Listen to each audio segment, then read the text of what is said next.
Hello, I'm Bobby Armistead. In just a few days we'll be observing and celebrating Memorial Day, formerly known as Decoration Day.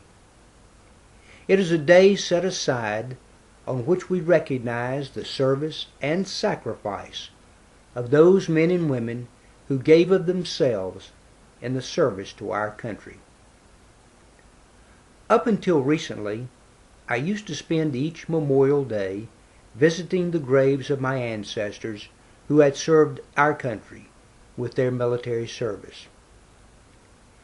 Because those graves are spread out over a two-county area, with some located in rather remote and difficult to access areas, and because my youth is now escaping me, I have now curtailed my annual visitations to those graves on Memorial Day.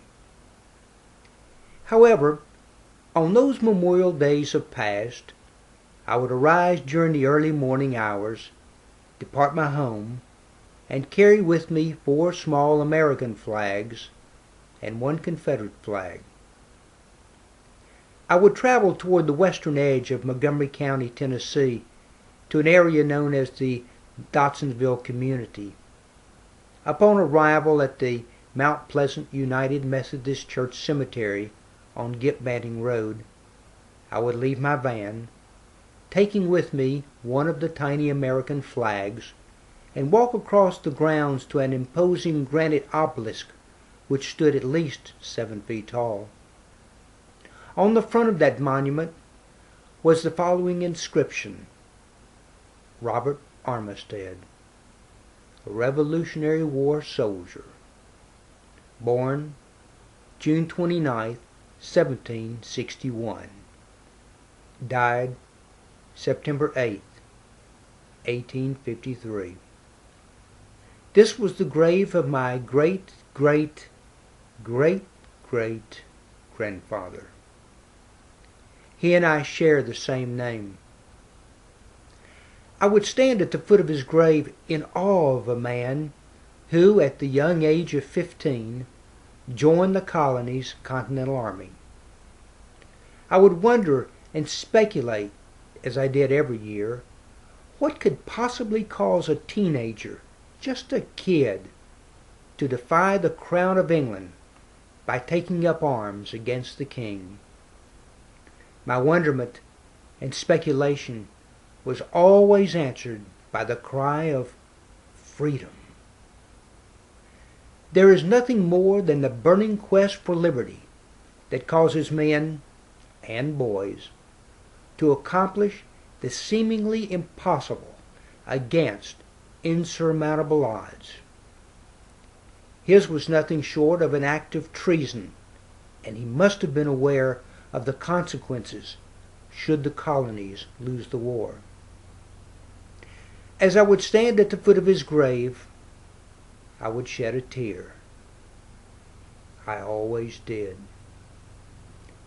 I would plant the small American flag alongside his monument, and then, in a quiet, reverent voice, one that only God Almighty could hear, I would whisper, "Thank you."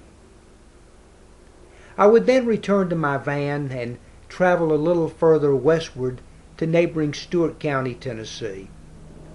There I would drive to the small village of Indian Mound. Continuing along unnamed dusty back roads, I would stop at the edge of a gravel road where, about 100 yards from the edge of the road, a single stone chimney towered over the burned-out ruins of a log home. The old home place is now overgrown with decades of briars and weeds, and the only inhabitants are the snakes and other vermin which have now claimed it as their own. With a snakebite kit in my pocket, my machete in hand, and a handgun worn on my belt, I would hack my way through briars and vines as I followed a dry creek bed until I reached a small hillside which ascended to the right. I would climb the hillside, and in a small clearing the sunlight would expose several headstones, all bleached white by more than 100 years of sunshine. There, nestled amongst the stones, is the grave of my great-great-grandfather, Henry Addison Armistead. He served with the 14th Tennessee Infantry of the Confederate States of America during the Civil War. I have never looked upon the Civil War as the war that divided us as a nation, but rather as the war which defined us, matured us, and inexplicably united us. After the war, he returned to his native Tennessee to farm and to serve as both a justice of the peace and as a magistrate. There I would place both a Confederate flag and an American flag on his grave. I always believed he would smile. From there I would drive into the city of Dover, the county seat of Stewart County, Tennessee. And from there I would proceed to the Fort Donelson National Military Cemetery and follow the stone wall as it wound around toward the backside of the cemetery. I would park my van and walk through an iron gate, and there I would stand in the midst of identical, neatly arranged, row upon row of white gravestones. I would proceed toward a stone which sat beneath the shade of a giant oak tree. It was the gravestone of my grandfather, Gilbert Smith Armistead. He served in the U.S. Army with an artillery unit during World War I. I still have his dog tag from his military service. I always wore it around my neck as I stood before his grave. I was just under 3 years of age when he died. Sometimes I think that I have a memory of him holding me, along with a black stuffed kitty cat which he had given me. But then, I wonder if they are not my memories, but rather the memories that others had of him and have shared with me. I have photographs of him as a young man in his army uniform. He had a thick growth of medium brown hair and the smile of a movie star. I would mark his grave with another of the tiny American flags that I had brought with me. Then I would leave Dover, Stewart County, and drive back to Clarksville. I would have one final stop to make. I would drive to Greenwood Cemetery, and it is there that I would shed the greatest number of tears. From the entrance of the cemetery, I would follow the narrow, winding road that veered to the left, and follow it as it made a wide, sweeping circle around a section of gravestones. I would park my van and walk to the center of this section. There's a brass headstone which reads, Bernard Boswell Armistead, U.S. Navy, World War II.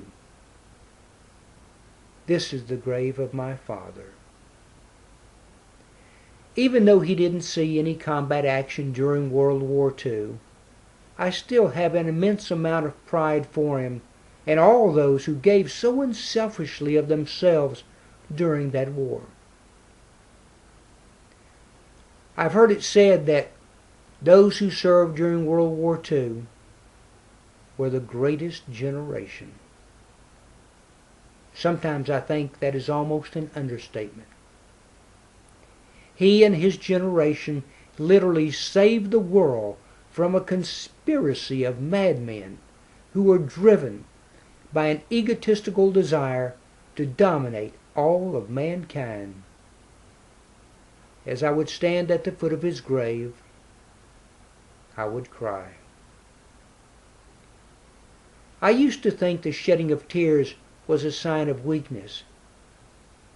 Now I think it is a sign of character. After having placed the last of the tiny American flags on his grave, I would rise, stand at attention, and slowly raised my right hand to my temple in a military salute. It was the last and the least that I could do as a show of profound respect and admiration for my dad. Perhaps one day after I am gone, a descendant of mine might one day pause briefly at my grave and place a small American flag there in appreciation for my service to our country. I am grateful, honored, and also humbled that I was born into a family whose lineage has offered so many sons before the altar of freedom. I hope that my son and his sons and daughters after him, and your sons, and their sons and daughters after them, will never have to go off to war. That is my hope. That is my dream. So, on this Memorial Day, what does all of this mean? Well, if I had been born a pauper, lived in complete poverty, and died penniless, I would still count myself among the richest of men on this Memorial Day.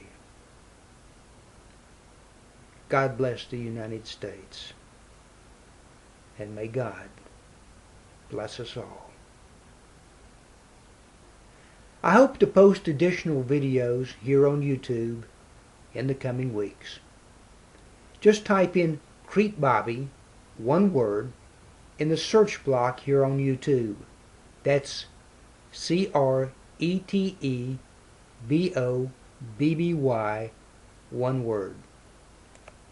See you next time.